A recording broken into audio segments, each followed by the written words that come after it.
This episode of The Big 60 brought to you by Louis Carr Real Estate, helping people in the Hills District find their dream home since 1992.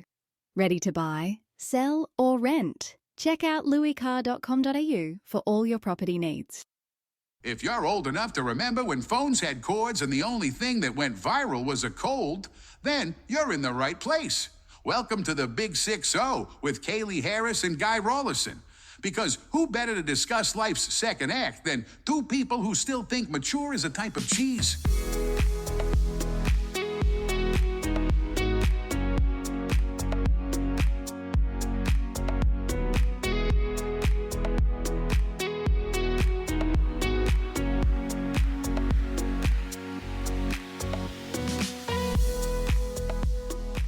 Hey, and welcome to another episode of the Big 60, the podcast that proves that life after 60 is anything but quiet. I'm Guy Rawlinson, and today we're turning up the volume partly because we love rock and roll, and partly because, let's be honest, our hearing isn't what it used to be. Speak for yourself. Exactly. But lucky for us, today's guest is someone who knows not only about loud music, but some pretty loud fashion choices back in the day as well. But before we introduce him, let me welcome my co-host, the queen of conversation, the diva of discussion, and the woman who's been cranking up the volume since our primary school days, Kaylee Harris. Wow, what an intro. I look forward to your intros every week on the podcast. You always come up with these amazing bullcrap things about me. I love it. But thank you. But look, if the songs Boney Maroney, Glad All Over mean anything to you, so will our next guest. Hit songs, things like that, it didn't stop there. Les Gock became one of Australia's most successful composers and sound designers, creating music for major ad campaigns, working on the 2000 Sydney Olympics, and collecting a whole stack of industry awards along the way. Les Gock, welcome to the Big 60. Thank you, guys. Thank you, Guy and Kaylee. Les, take us back to, we've spoken, Guy and I are passionate sort of 70s and 80s music fans. Take us back to music in Australia in the early 70s. Now, Hush formed around 71, 72. Yeah. How did you, was it Keith Lamb, who was the lead singer at the time? And he'd come out from the UK, and then that's when you sort of heard about them. How did that gel? How did that synchronicity happen with the band and you? Yeah, so back in the time before there were dinosaurs, there was a Battle of the Bands, and it was called the Hoadley's Battle of the Bands. And Hoadley's, the chocolate company, has gone to heaven, I think, as do most of the people who were around at the time. But there was a Hoadley's Battle of the Bands, and I was in a band with a few mates that came out of school, and we didn't really play anywhere, but the Hoadley's Battle of the Bands was a chance where you sign up and then you just go and play in some local hall or something, and there'd be a couple of judges, and then they decide who wins that heat and all that sort of stuff. So we went to one of those, and there was a couple of other bands on, and unfortunately, the band that won on the day in our heat, I thought we were so much better than those guys, and they were called Sherbet. They were crap, and so girly and all that kind of. So the week, or a couple of weeks before, we went and saw one of the other heats, and we saw another band. That we checked out the winner of that particular heat, and it was a band called Hush. And we thought, they're crap. I mean, God, why would they win? Anyway, the reason why is because they were also very soft kind of pop and, very pretty songs and all that kind of stuff. And that was because Keith Lamb and his mate Robin had come out from the UK, and they wanted to start a band. They just formed this band called Hush. And their first iteration was this kind of poppy, nice, sort of rubbish music. And anyway, the guitar player, Robin, was leaving the band. He had girlfriend troubles. And so they decided to go to some of the other heats and see maybe someone they could steal. And Rick and Smiley came to the heat that I was in, and Smiley came up with the idea, and he said to Rick, I think we should get that guy, we should talk to that guy. And Rick, who, as you know, is Chinese, said, hang on, but he's Chinese. And Smiley's going, yeah. He's going, well, we can't have two. Anyway, poor old Rick, he got Smiley came over and talked to me anyway, and he said, look, we're in this band called Hush. We won heat a couple of weeks ago. I said, yeah, I know, I saw it. I thought, oh, God, And these guys said, well, would you be interested in joining us? I thought, I don't think so, buddy. And he said, how many gigs do you do? I said, maybe 1 or 2 a year. And he said, well, we do about 3 a week. Wow. So he said, I think you should talk to us. Anyway, that's how it started. Can I wind back a little bit? Let's talk about your growing up, where you were born, childhood, all that sort of thing. That's an extremely long story. It depends on how long you've got. Maybe the abbreviated version. I don't think there is one. The abbreviated version was that I was born in Sydney, and then, I grew up above a fruit shop in southwestern Sydney, very very lower middle class area. I went to school there, and those days it was and still is, a selective high school that I went to, but back in those days it was like, a handful. And I was meant to go to uni and do something important, and I think I ended up doing law, but I lasted for about 5 minutes because I thought, oh, this is really boring. And luckily, the episode with Hush came along, and in the meantime, I thought, well, I need to get some work, so I joined an advertising agency, George Patterson's, as a dispatch boy, which means you deliver letters. They give you a letter, and you have to deliver it across town. So they give you 20 cents to catch the bus to go across town, and if you're fast enough, you can run the whole way and keep the 20 cents. And that's what I did. That was the biggest agency in the country at the time. By miles. By miles. Yeah. Oh, my goodness. And, they weren't going to hire me, even though it was just a dispatch boy job, because they said, when they saw that, I was doing a law degree at Sydney Uni, they said, aren't you a bit overqualified for this job? I said, no, I'll be great. Let's talk about Hush in the 70s. I think they were Australia's first glam rock band. When you look at the clothes, I love the clothes, so 70s, and the stage presence, not only from Keith, but particularly from you. You appeared to love being on stage and relishing and all that. Did you love the clothes? Did you enjoy, Hush at that time? Everything about it, everything about Hush, despite it, except for its name, was loud. And what happened was that, going back to the Hoadley's Battle of the Bands, I can't play guitar any other way than just being outrageous. I don't know any other way of playing it. And so, I don't know what I was doing at the battle. I was standing on my head, I was, on my knees, doing whatever, I was just being outrageous. And, but that's just the way I am. And with the costumes, we were the first glam rock band. So what that meant was that no one knew what that meant in terms of, well, what does that mean? What do the clothes mean? Where do you go to get clothes like that? Because everyone was just wearing jeans and T-shirts and being really cool and all that kind of stuff. So luckily, Peter Ricks, our manager, came up with this, what I think is a brilliant idea, still is. He went to the opera company and he said, you guys make clothes suitable for stage work, and you can make as outrageous clothes as anyone.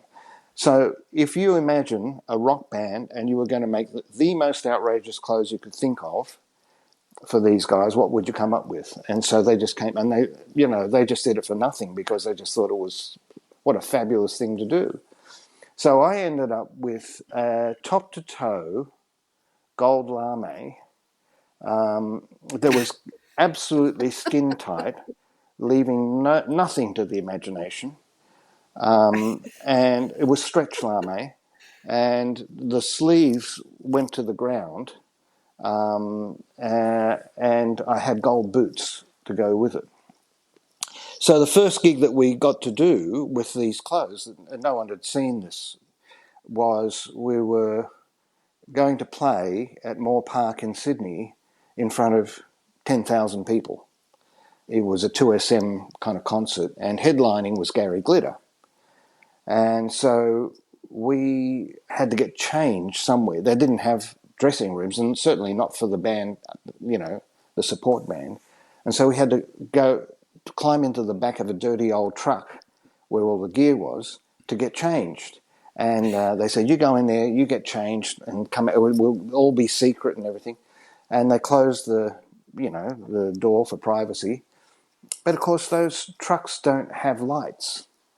So we're trying to get changed into these stretch lame, whatever it is, that we've never worn before, in the dark. Well, that's what I was, But anyway, we came out on stage, and the Glitter Band was standing on the side of the stage looking at us.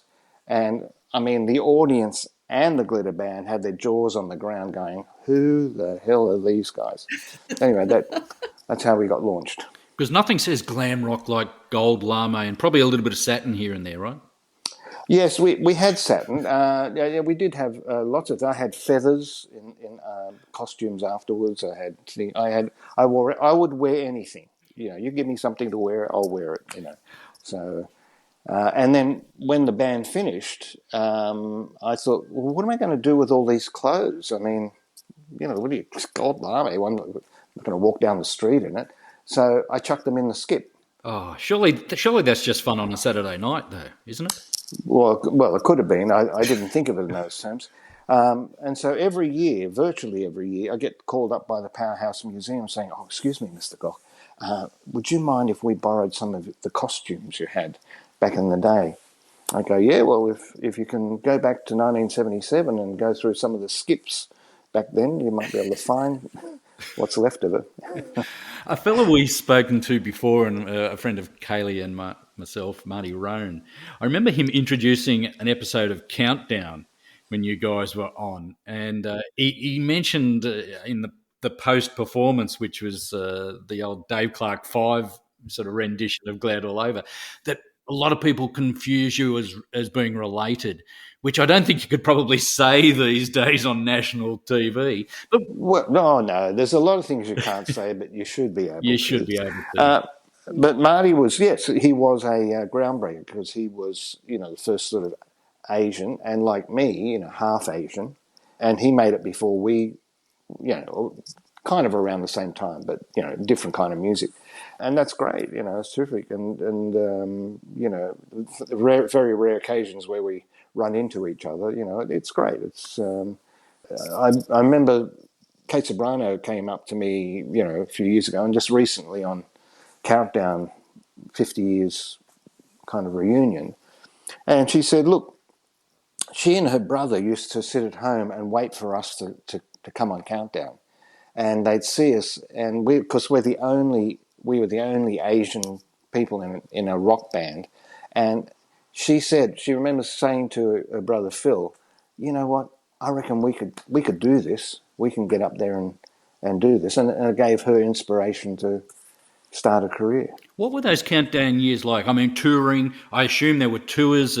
What was it like then? Was it just frenetic, or was it something you enjoyed, or were there just disasters or really fond moments as well? Well, there's a number of issues there. Like, firstly, Countdown went to every home in every country town, every city, everywhere around the country because it was on the ABC.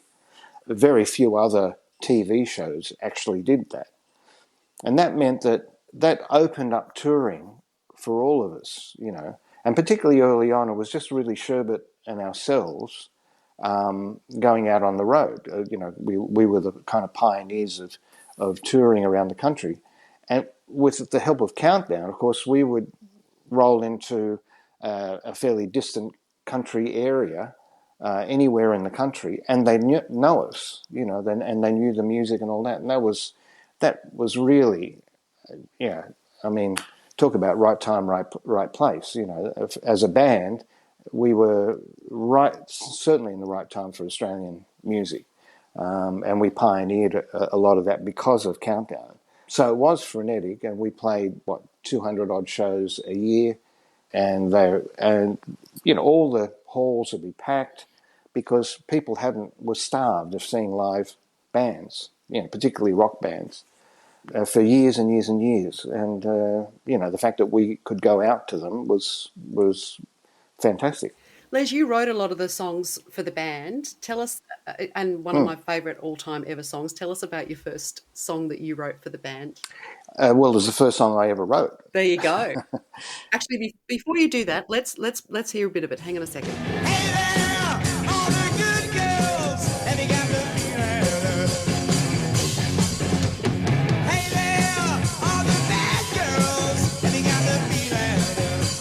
Yeah, got to make you get the feeling also. Got to make you get the feeling also. Got to make you get the feeling also bad. How good is that? Oh my gosh. I remember a young Kaylee listening to that on the radio. Oh, Kaylee, I wouldn't have thought love- you would have been born. No, Let alone. well, I was almost. You would have had the poster on the wall as well, wouldn't you? You were still an embryo, surely. No, I do remember it very well. I'm not that much younger than you. Yeah, okay. So the story with that was that we were doing covers, and then as interest in the band grew, and it grew very, very quickly, someone said, look, what you've got to do is have original music. You've got to have your own music. So Peter Ricks, our manager, said, okay, all right. So he started to divide up jobs for each of us. Keith, you're pretty good with mechanical things. You look after the truck. Smiley, you used to make policemen's uniforms. Maybe you can be a part of the tailoring, just to make sure all the clothes are done properly. Rick, you're an art director, used to do window dressing. Maybe you can help with the design. Les, you're useless. Maybe you can write the songs or something, So I thought, wow, I got the best job. I didn't want to work on the truck. So we had to write a song, and so I just sort of said, okay, I haven't written a song before, and I came up with that, the Get the Feeling riff, and they said, oh, that's great, and then we sort of jammed on that, and then next minute, somebody said, let's record it, and we got thrown into a little studio with an engineer, and, who really wasn't that interested. Oh, yeah, another band coming in, oh, God, I have to suffer this. But everyone got into it and thought, gee, this is pretty good. And lo and behold, it was top 10. Before I move across to Life After Hush, songs like Boney Maroney and Glad All Over, did I read correctly that there were about a dozen gold albums out of those? What was the creative processes as well behind those tracks? And it was a rapid success, really, wasn't it? Yes, it was very rapid, and it's sort of out of the blue. And, so after the success of Get the Feeling, we demanded that we get an album made. The record company said, no, you have to have 2 or 3 hits before you can have an album. We said, no, we're ready. We've got a big, the audience is going nuts. So anyway, they said, okay, fine. They shoved us into a studio and said, you've got 3 hours to record an album. And we said, okay. So what we decided to do was record our live show. And we had we got our fan club to come into the studio, sit down and did all. Anyway, we recorded the live show. And because the record company thought 3 hours of studio time, no worries, it's not costing us much and it'll keep them out of our hair. It went gold. And then, so that we went to the next album. But you see, after that, everyone got all serious about it because they thought, oh, maybe these guys are pretty good. And I was only really just learning to songwrite. And so I was just writing all sorts of stuff. I was just all over the place in the songwriting. And so the early albums that you'll hear are less rock and roll and really me experimenting with writing songs. And, you know, I mean, I think some of them were okay. Do you think? But it wasn't the kind of rock and roll that I actually wanted to play. It was just me kind of going, oh, yeah, look at this piano thing. I can do, how about that song? And they go, yeah, that's great. You know, let's record that. Anyway, we got, and each of those albums went double gold, triple gold, that kind of thing, for whatever reason. And then later on, we went back to the kind of rock thing. So yeah, it was. But I was just kind of learning on the job. Was Boney Maroney based on a real girl? I've always wanted to ask that. Good question. You'd have to ask what's his name, Williams, who wrote it.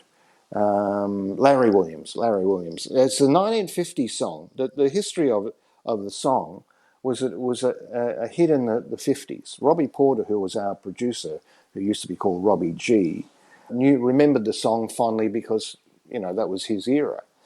And first band that he got to re-record it was Daddy Cool. You know, I remember Ross Wilson sort of thinking, you know, why are we recording this? You know, and Robbie's going, oh, no, it'll be a hit. They recorded it. It wasn't a hit, but they had plenty of other hits.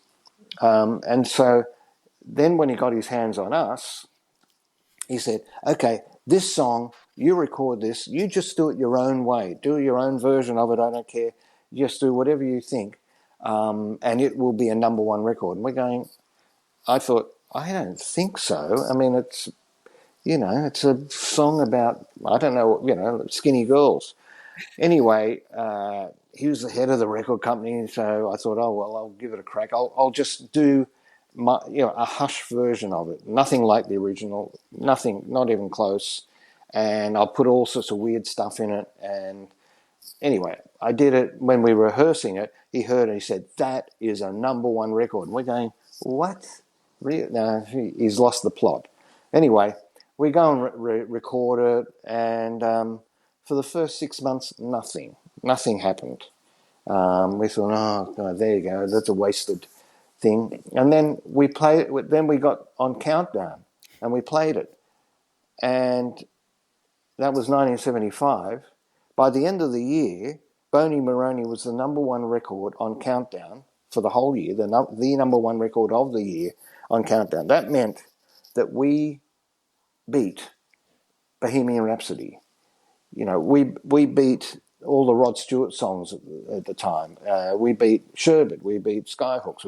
We were the number one record of the year with this silly song. But there it was. Go figure. And I've kind of gotten to like it.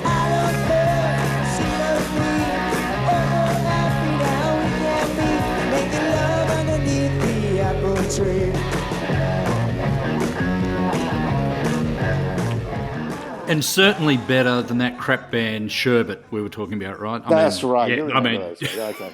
Yeah, no, they were all girly and stuff. Daryl's a nice guy. Yes, Daryl's a nice guy. My first crush was Alan Sandow, though, I've got to say. Oh, yeah, no. God, I loved him. No, all the girls wanted Garth, but I wanted Alan. Yeah, they were good guys, but we were in heavy competition. So, you know, we'd all be kind of looking at each other, you know, snarling. And if we were on the same gig, we'd sort of go, and our roadies would push their roadies out the way and their roadies would, you know, yeah. Got to be careful you don't have a nasty fall at a certain age when that starts to happen. That's right. Can I fast forward now? And I'm not sure what the timelines are. You might be able to walk us through it. Moving from, say, hush and rock into that second stage of your career when you moved into, and I don't want to be flippant, jingles and the science of sound, soundtracks, all that sort of thing. Can you walk me through the timelines between Gold Lame and actually having a profession where, you know, you could actually say, well, this is what I do, and not have a screaming hordes sort of mob you? Well, yeah, that was one of the great benefits of changing, you know, direction. Jingles, by the way, are much maligned, but I miss them. We're not getting jingles anymore, and it's so dumb of the advertising industry not to have them. But anyway, what happened was that I was deciding to leave the band. It's 5 years, it was enough, and the touring thing was it was getting pretty hard.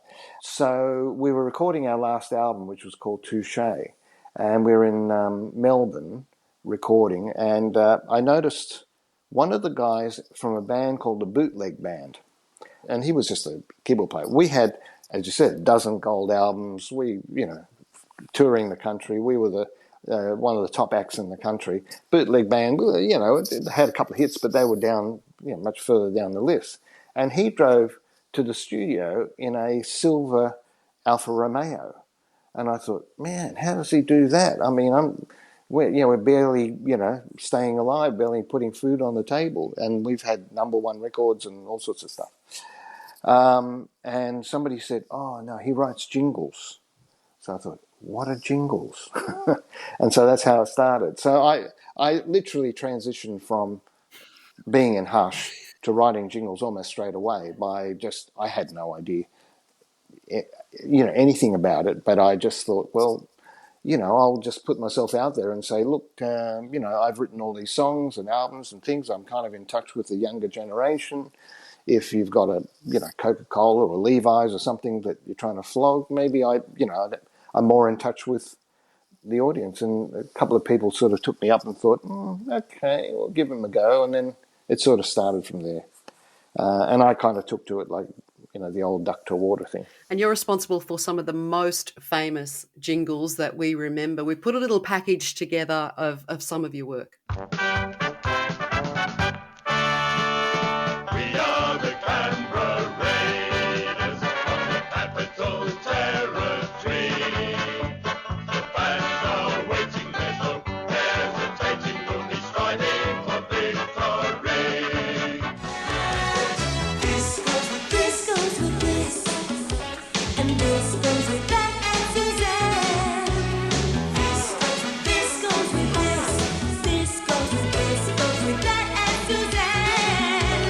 A 1984 Toyota Extra Cab. The neighborhood will never be the same. And Decore, we talked about this last week on our podcast, was about jingles from the 70s and 80s, and that was one of the ones that we played. So, and that's one of yours. Yeah. Again, it's a reworking of a thing, but it was brilliant. My part of it was to make the music super catchy.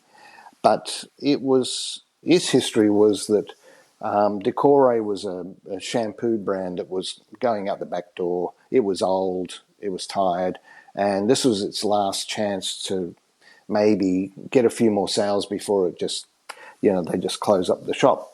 This is the whole beautiful thing about jingles. By putting Decore name into this old song, which is called The Duke of Earl, and it's just super catchy. And the idea of it was simply, basically branded the family shampoo, because the whole family can use it. It's not expensive, it's not fancy, it's not that, it's just a shampoo. And they just had pictures of people just singing in the shower, singing this jingle, and it's super catchy with the Decore, and it just caught on. And literally, after the ad appeared, on the next Monday, the shampoo shot to #1 and stayed there for months until people realised that the shampoo was rubbish. And then, of course, there's been changes in technology and media since probably back in those days. Do you think jingle still has the same cultural impact today, but they're just not used?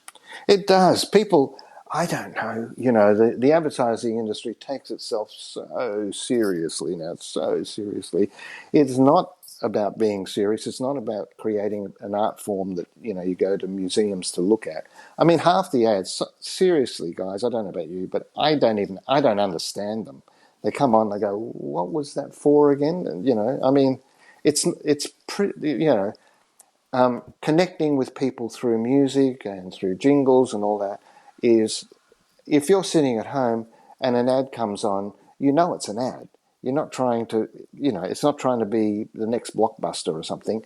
And you want to be told some information in as entertaining a way as possible, because the ad is interrupting the thing that you actually want to watch. So the ad better be good, or better be funny, or better be warm and inviting and whatever, in order to take your attention. But if it's just time wasting, then, you know. So you did a book called So You Want to Be a Rock Star, but the original intent, I think, was completely different from how it evolved, because it came through the ABC or something like that, wasn't it? That's right. The ABC, for whatever reason, approached me and said that would I be interested in writing a book about myself? And I said, sure, but I don't think anyone would be interested in reading it. So I said, look, what's more interesting, I think, or could be more interesting, is that through, you know, working in the music industry for so long and all that kind of stuff, I often get people, you know, kids or parents of kids and stuff saying, look, you know, the music industry is really confusing. How do we break into it? Or how do I get little Sally, who's I think is a pretty good singer, you know, how does she get into the business? And how does little Johnny, who plays a bit of guitar, you know, what does he do next? And I thought, yeah, I have a whole lot of views myself as to what should happen. But I thought, rather than do that, rather than just listen to me, why don't I go and interview all the people I know in the industry, heads of record companies, heads of publishing companies, Kyle and Jackie O, you know, and people who are themselves, or were at the time, you know, musicians. How did they get started? How do you know that someone's going to be a star? How do you know, what is it that makes someone a star? What is it? What are you looking for? What are you looking for in a song if you're a publishing company? What are you looking for in an artist? Why are some people who may not necessarily be the best singers or the best musicians, why do they make it, while other people who are fabulous musicians and fabulous whatever don't seem to ever make it? And that's really the question that's asked in the book, and hopefully answered by the people who, at the time, gave their views. But the views, I think, are as relevant today as they were back then, as to, well, what is it, if you want to be a rock star or whatever, how do you go about it, or what is it, what are the qualities you need? And secondly, if you don't end up like thousands and thousands of people, not going to end up being rock stars and all that, but there are so many other avenues that you can go down, whether it's radio, whether it's publishing, whether it's management, whether it's, that are all just as interesting, production, all that kind of stuff, that hopefully it opens up the doors and the thinking for kids and their parents and stuff, and say, look, the music industry really is an industry, it's a business, and you can really make a really good career out of it. But just on that note, and finally, what are your thoughts on the reality TV show genre of Australian Idol and America's Got Talent? Do you think they're a good or a bad thing for people who are trying to get a start? Obviously, it's good for some, but remember, it's a TV show. The TV show is not about the music, and it's not about finding stars. It's not about that. It's about drama. It's a drama show. And what they want to have is the drama of people, you know, crying and not making it, or do they make it? And if they do make it, then you see they all fall at the end. It's, you know, the show is built around not talent. It's built around drama and who's going to beat someone else and all that kind of stuff. So you have to sort of put it into context. Well, from rock stardom and gold lame, a little bit of satin thrown in, to the way we experience music in everyday life, you've had a career like no other.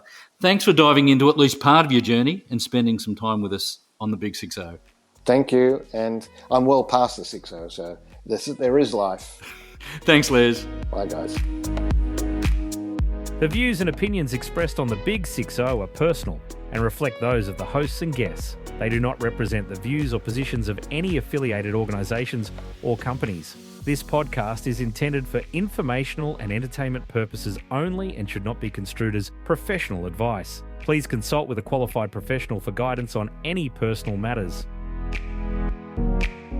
Oh, and before we go, let's give credit where credit is due. Kaylee Harris and I came up with all the genius content for this week's episode.